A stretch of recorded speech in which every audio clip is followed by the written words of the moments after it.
A broke student ended up marrying a 69-year-old rich woman. Just a week later, he was hit with the realization that a gray sky was hanging over his little college town in Texas, and the streets were slick with rain. Mike Harris was trudging down the sidewalk with his backpack slung over one shoulder, his face showing just how worried he was. At 22, he was juggling his last year of law school, a part-time job, and a mountain of debt left by his late dad. It felt like the world was closing in on him more and more every day. Suddenly, his phone buzzed in his pocket, pulling him out of his thoughts. "Mike Harris speaking," he answered. A smooth, confident voice replied, "Mr. Davis, this is Eleanor Brooks. I'd like to meet with you about your financial situation." Mike frowned and asked, "I'm sorry, who are you?" "How do you know about—" "I know enough," she interrupted. "Let's meet at Brooks Bistro at 7 p.m. It's important." The call ended before Mike could say anything else. He was confused, but also a bit intrigued, so he headed to the fancy cafe. The rain was coming down harder as he arrived, and his jacket wasn't doing much to keep him dry. Once inside, he was welcomed by warm lights and the smell of fresh coffee. At a corner table sat Eleanor Brooks, a striking woman with silver hair styled perfectly, dressed in a tailored suit that screamed wealth. "Mike," she greeted him, motioning for him to sit down. Her tone was calm but had an air of authority. Mike hesitated for a moment before taking a seat across from her. "Mrs. Brooks, what's this about?" he asked, wanting to get straight to the point. "Good," she said, sipping her tea. "Mike, I know about your debts, the ones your father left behind. I know you're barely getting by. I'm here to offer you a solution." Mike frowned. "And what would that be?" Setting down her cup, she locked her piercing blue eyes on his. "Marry me." The words hung in the air, feeling heavy and surreal. Mike blinked, thinking he misheard her. "Excuse me." "You heard me," she said, her voice steady. "This isn't about romance. It's a business deal. I'll pay off all your debts, make sure you're financially secure, and in return, you'll be my husband." Mike let out a disbelieving laugh. "You're serious? Why me? You don't even know me." Eleanor leaned in slightly. "Exactly. You're young, unattached, and desperate enough to consider this. I don't need love, Mike. I need a companion. Someone to share my name and my estate. Nothing more. Think of it like a contract." Mike shook his head, his mind racing. "This is insane. What's in it for you?" For the first time, her expression softened. "I've spent my life alone, Mike. No kids, no family left. I want companionship, even if it's just for show, and I want control over my legacy. A husband will help solidify that." He stood up abruptly, the chair scraping against the floor. "I can't. I need time to think." "Of course," she replied coolly, "but don't take too long. The offer won't last forever." Mike walked home in a daze, soaked from the rain. That night, he sat at the kitchen table with his mother, whose pale face showed just how worried she was. The cost of her treatments had drained them both, and his younger sister's tuition felt like a dark cloud hanging over them. "Mike," his mother said softly. After he explained Eleanor's proposition, she added, "I know it sounds crazy, but if she's willing to help, maybe it's worth considering." Mike stared at his hands, torn between pride and desperation. "You're asking me to marry a woman I don't love just to fix our problems." "I'm asking you to save yourself," she said, her voice trembling. "To save us." The next morning, Mike went back to the bistro. Eleanor was already there, looking as calm and collected as before. "Have you decided?" she asked, not looking up from her tablet. Mike took a deep breath and replied, "I'll do it." She smiled faintly, setting down her tablet. "Good. We'll get everything arranged right away." A week later, Mike stood in a small courthouse, dressed in a suit Eleanor had provided. The ceremony was low-key, witnessed only by Eleanor's lawyer and a notary as they exchanged vows. Mike couldn't shake the unease in his chest when the official declared them husband and wife. Eleanor turned to him with a smile that didn't quite reach her eyes. "Welcome to your new life, Mr. Davis." As they left the courthouse, the rain started drizzling again. Mike glanced at his reflection in a puddle and thought, "Have I really saved my family or just sold my soul?" The gates to Eleanor Brooks' estate creaked open as Mike's cab pulled up the long driveway. The mansion ahead looked massive, more like a museum than a home. With its tall columns and spotless stone exterior, it screamed old money. But the dark, lifeless windows gave it an eerie vibe. Mike stepped out with his suitcase, feeling like he was stepping into someone else's dream, or maybe a nightmare. Eleanor greeted him in the foyer, looking as polished as ever. "Welcome, Mr. Davis," she said, and the formal title sent a chill down Mike's spine. "I trust you'll find everything to your liking.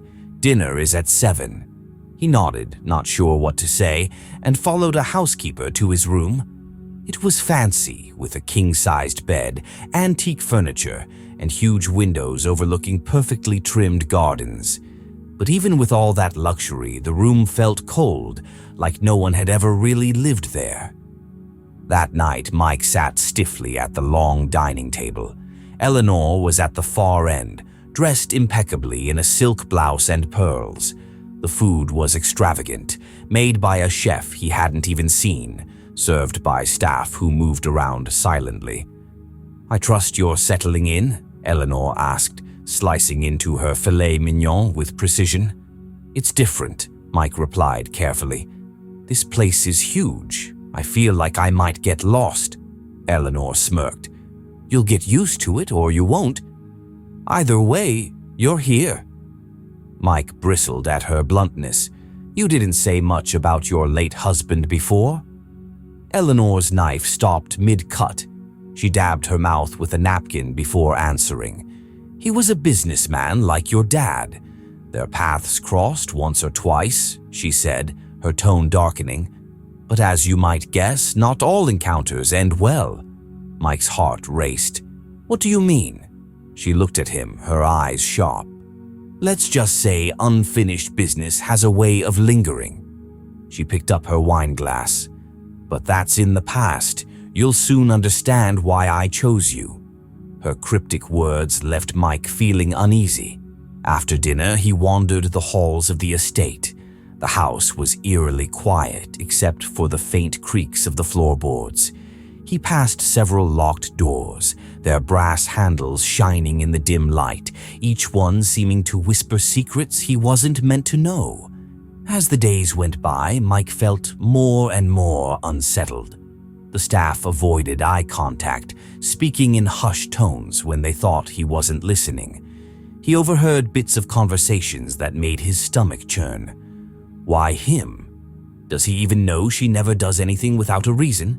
He'll figure it out eventually. They always do.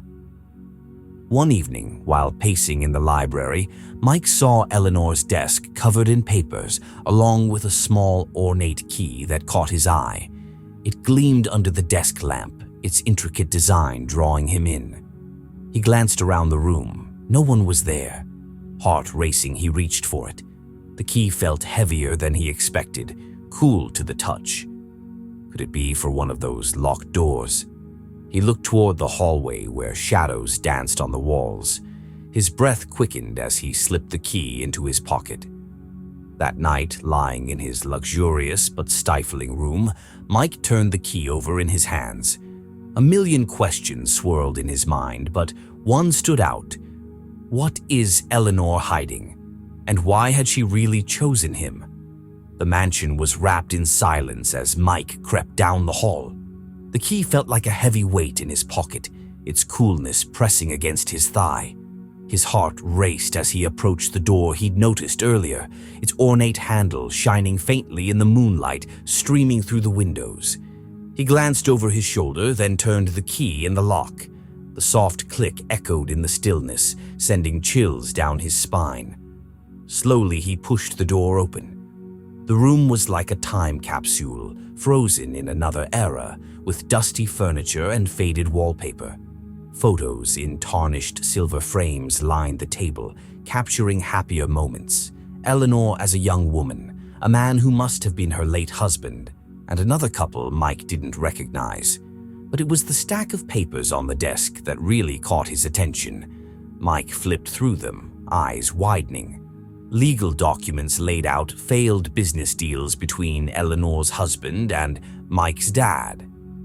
One letter, written in sharp, slanted handwriting, accused Mike's father of fraud. "You ruined everything. My family was left with nothing because of your lies." His breath caught when he saw the last page, a marriage license. His name stared back at him, stark against the paper. It was dated weeks before the wedding, way earlier than Mike had realized. On the desk was this old, leather-bound diary. He hesitated for a moment, then opened it up. The entries were all Eleanor's, laying out a calculated plan to trap him in a marriage that would help her settle some old scores. "I'll take everything from him, just like his father did to me. He'll be my pawn." Mike froze when he heard the door creak behind him. "Enjoying yourself?" Eleanor's voice was icy, cutting through the shadows like a knife. He spun around, guilt and fear written all over his face. "Eleanor, you thought you'd find answers here? Curiosity killed the cat, Mike. What do you think you're doing?" His voice was low but firm. "Why did you really marry me? Is this about my dad? Is this some kind of revenge?" Eleanor's eyes hardened, her usual calm facade cracking a bit. "It's not your place to ask questions, Mike. Just do what you're told and you'll come out of this marriage better off than you started. Isn't that enough for you?" Mike's fists clenched. "You've lied to me, manipulated me. This isn't a marriage, it's a trap." Eleanor smirked, but it didn't reach her eyes. "A trap, huh? Maybe you should have thought twice before signing those papers." She stepped closer, her tone dripping with venom. "You might think you're smart, Mike, but you're just like your father, blind to the damage you cause until it's too late." Mike glared at her, feeling the weight of his father's legacy crushing him again. "If you hated him so much, why take it out on me? I had nothing to do with what he did to your family." Eleanor stared at him for a long moment, the silence stretching out. Finally, she turned on her heel. "You're in over your head, Mike. Stay out of matters that don't concern you." With that, she left the room, her footsteps fading down the hall. Later that night, Mike lay wide awake in bed, his mind racing. Eleanor's words haunted him, but so did the diary and the documents. Why had she gone to such lengths to get him caught up in her schemes? Was it really just about revenge? He was pulled from his thoughts by the faint sound of Eleanor's voice. He slipped out of bed and crept toward her study, pressing his ear against the door. "Make sure the transfer is complete," Eleanor said, her tone sharp and commanding. "We can't let him back out now. Time is running out." Mike's blood ran cold. Whatever was going on, he was in deeper than he ever thought. Sitting alone in the grand library, Mike felt like he was drowning in fear and confusion. Eleanor's cryptic words and the damning contents of that locked room made it clear he was in way over his head.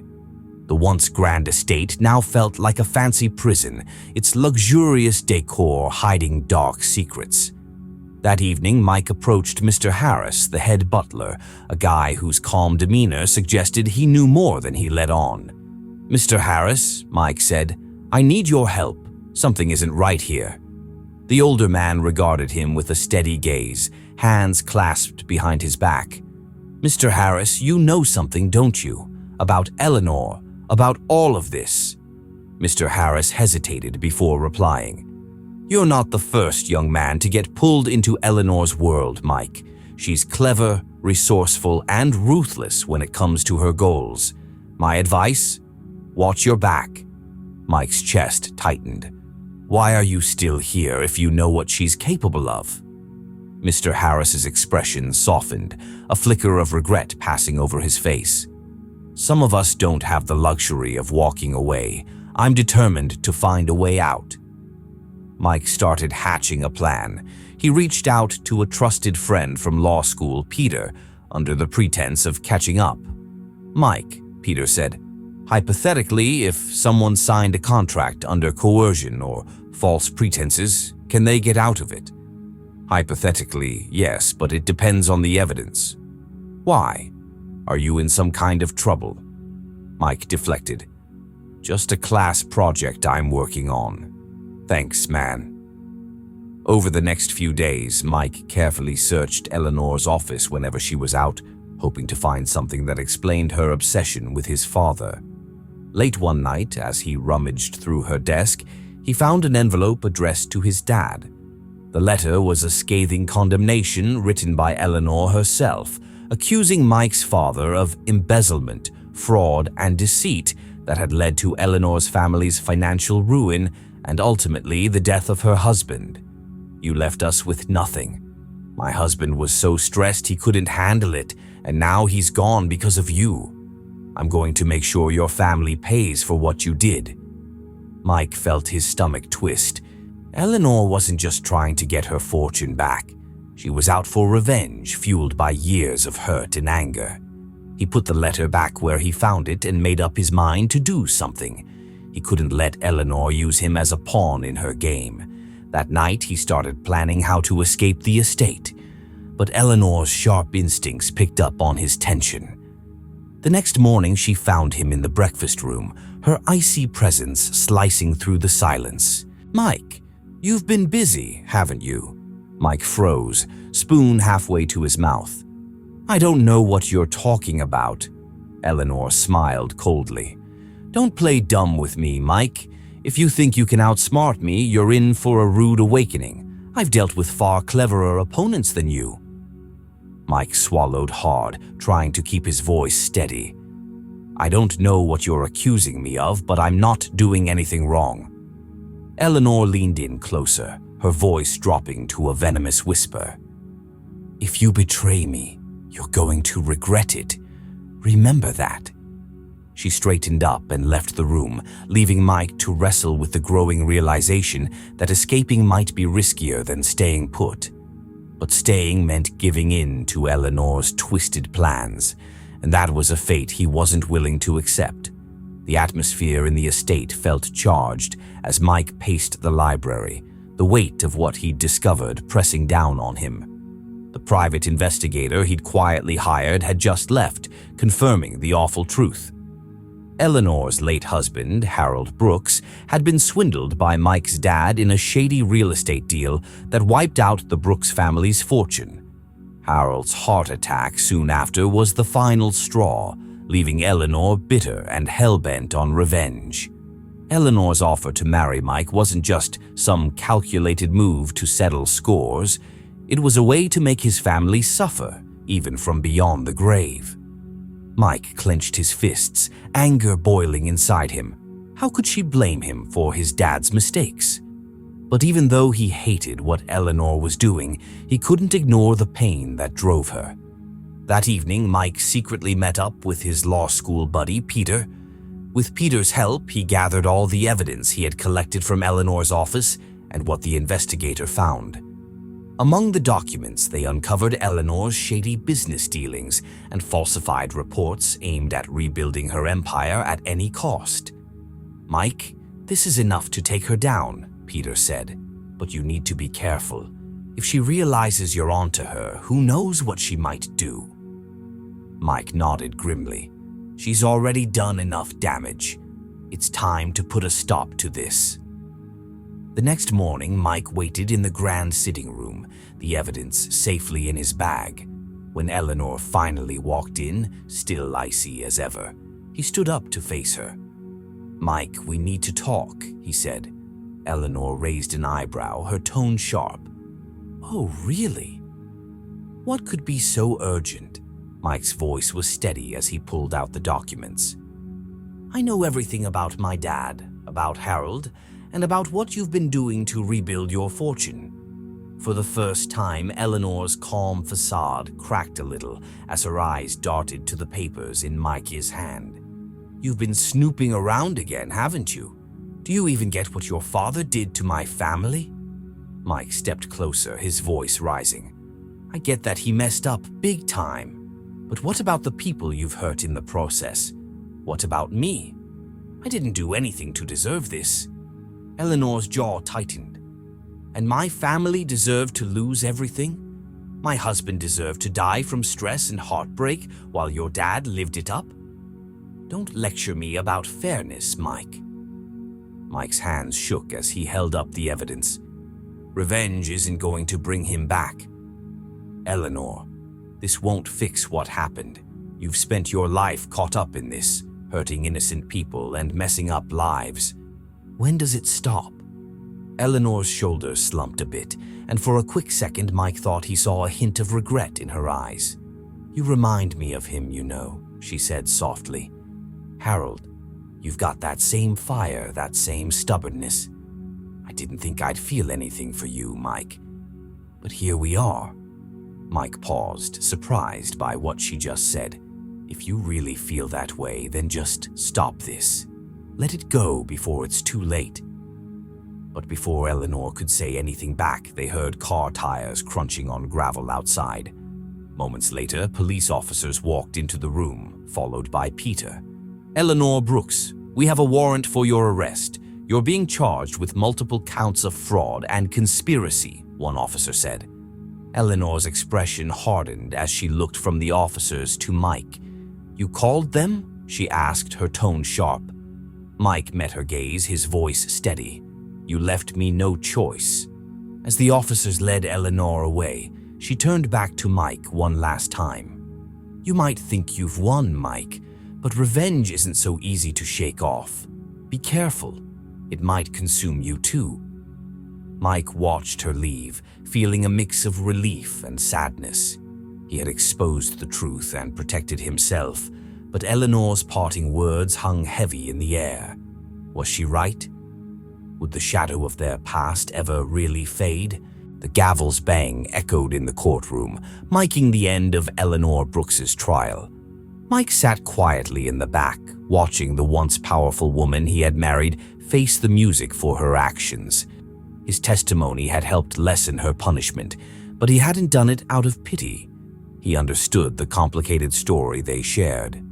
Eleanor glanced back at him for the first time, and instead of the coldness she used to show, she gave him a faint, almost apologetic nod. A few days later, Mike was called to the estate one last time. The grand house, which once felt so intimidating, now seemed empty. Eleanor had made arrangements for him to receive the property deed. The estate lawyer handed Mike a letter in Eleanor's elegant handwriting. "It was never about the money, Mike. It was about closure. Harold deserved justice, but I lost sight of what really mattered. You've reminded me of something I thought I'd forgotten: the ability to move forward. This estate isn't a symbol of my pain anymore. It can be something better. Use it well." Mike sold the estate without hesitation. Its grandeur had been a gilded cage for both him and Eleanor. The money helped him pay off his family's debts, finally freeing his mom from the shadow of his dad's mistakes. With the rest of the funds, Mike started a scholarship fund in Harold Brooks's name, honoring the man who had become an innocent victim in the feud between their families. Returning to law school felt like coming home. This time, Mike was determined to use his education for good. He interned at a legal aid center, helping people who, like Eleanor, had been wronged and left without help. One crisp autumn afternoon, he got a letter. The handwriting was unmistakable. He sat on a park bench near campus and unfolded it. "Mike, I've had a lot of time to think. 4 years. I thought revenge would heal the wounds Harold's death left behind, but I see now that revenge is its own prison. Your kindness, even after everything I've done, taught me something unexpected. Forgiveness isn't weakness, it's strength. Thank you for being better than the world around you. Thank you for showing me that we can break the cycles we inherit. I hope you find the happiness I never could." Mike stared at the letter for a long time, letting the words sink in. He folded it carefully and tucked it into his jacket pocket, feeling a strange sense of peace. A year after Eleanor's arrest, Mike stood in front of a group of scholarship recipients at a small ceremony. Behind him was a simple plaque, the Harold Brooks Scholarship Fund for Second Chances. Mike spoke with passion. "This fund isn't just about money. It's about creating opportunities for those who might otherwise be forgotten. It's about turning pain into purpose." After the ceremony, he took a moment to himself, reflecting on the whirlwind of the past year. His life had changed forever, but for the first time, he felt like he was heading in the right direction. As Mike walked away from the ceremony, a soft smile on his face, he looked up at the clear sky, feeling the weight of the past finally lifting. Eleanor's letter remained in his pocket, a quiet reminder of the lessons they both learned about redemption, justice, and the power of forgiveness. Thanks for joining us on this incredible journey of resilience, redemption, and forgiveness. Mike's story shows us that even in the face of betrayal and hardship, our choices can lead us to healing and new beginnings. If this story moved you, don't forget to give it a thumbs up and share it with your friends and family. Let's spread the message of hope and second chances far and wide.